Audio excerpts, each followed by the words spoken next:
Hello guys, welcome back to my YouTube channel.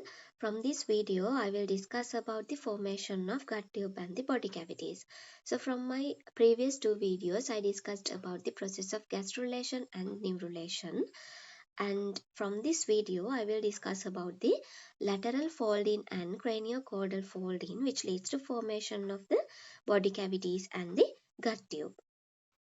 Now you already know the formation of a neural tube, that means the neurulation process. This happens during the third and fourth week. Here in this diagram, you can see the ectoderm from blue color, and red color one is the mesoderm and yellow color one is the endoderm.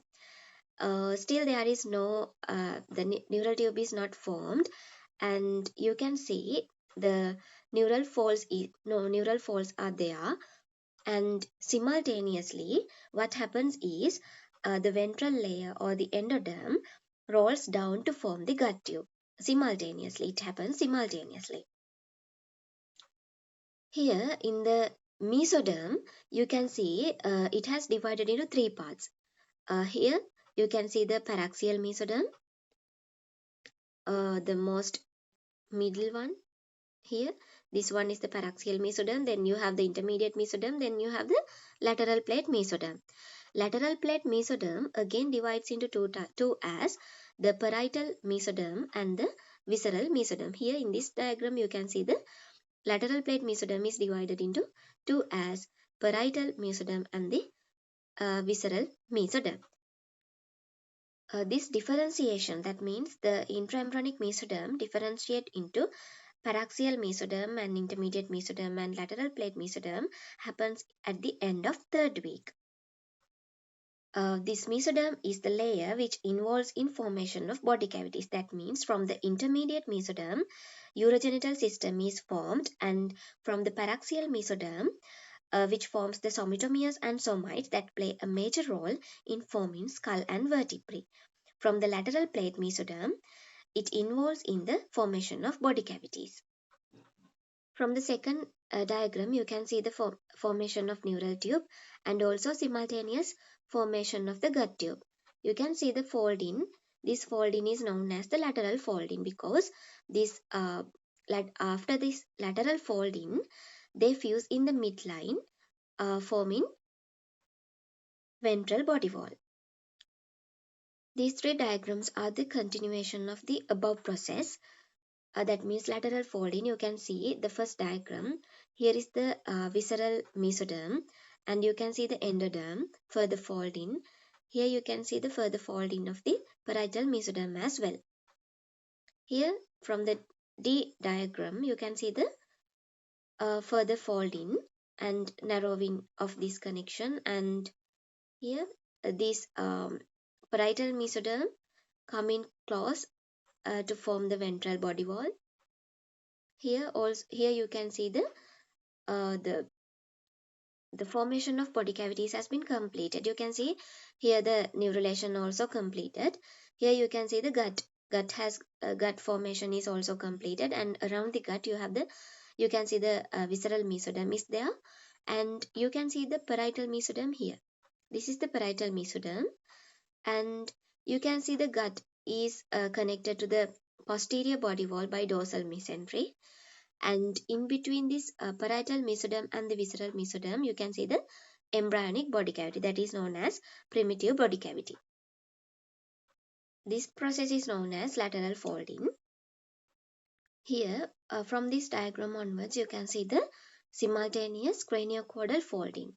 Here this end is the cranial end and this end is the caudal end. Here also cranial end and the caudal end is there. Here you can see from these arrows it demonstrates the cranio-caudal fold-in, and you can see the oropharyngeal membrane here and the cloacal membrane here. You can see the ectoderm, endoderm, and the amniotic cavity, and here also you can see angiogenic cell clusters which leads to formation of heart and pericardial cavity. You can see the further formation of the heart tubes and pericardial cavity here. Here these arrows demonstrate the cranio-caudal folding. Here also you can see the further cranio-caudal folding. Here the heart tube has more developed and there is septum transversum also.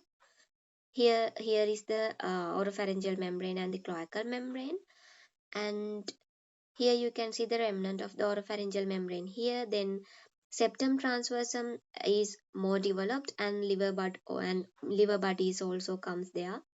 And here is the heart tube. It is also more developed.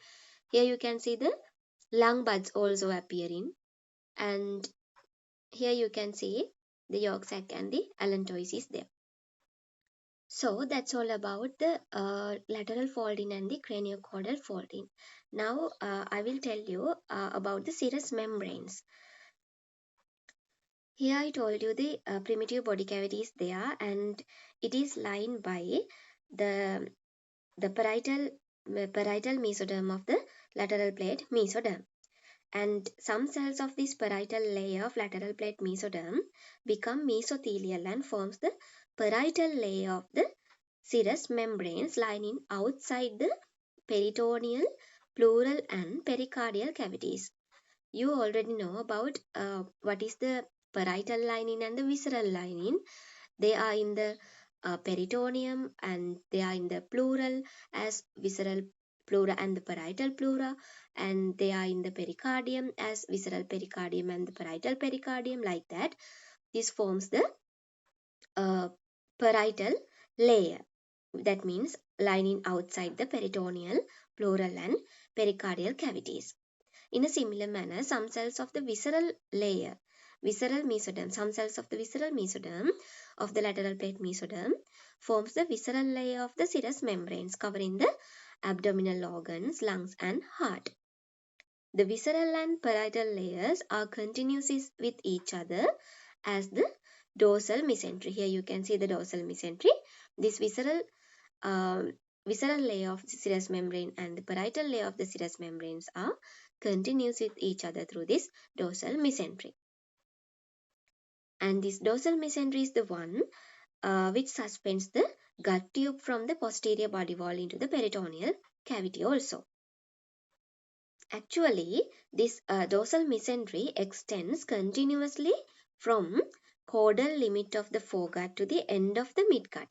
It is only limit to the caudal end of the foregut to the end of hindgut. But the ventral mesentery exists only from the caudal foregut to the upper portion of the duodenum, and it results from thinning of the mesoderm of the septum transversum. This septum transversum is a block of mesoderm that forms connective tissue in the liver and the central tendon of the diaphragm. So that's all about the formation of gut tube and body cavities and about the serous membranes. Next, from my next video, I will discuss about the formation of the diaphragm and the thoracic cavity. Thank you for watching.